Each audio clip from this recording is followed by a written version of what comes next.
इस दुनिया में सबसे बड़ा योद्धा माँ होती है।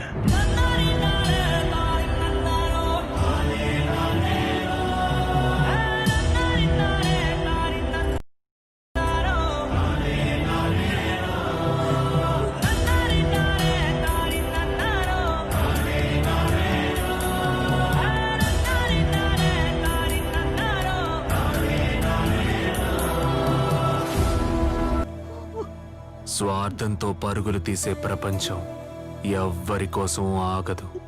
మనమే దాన్ని ఆపాలి. ప్రపంచంలో తల్లిని మించిన యోధులు ఎవ్వరూ లేరు.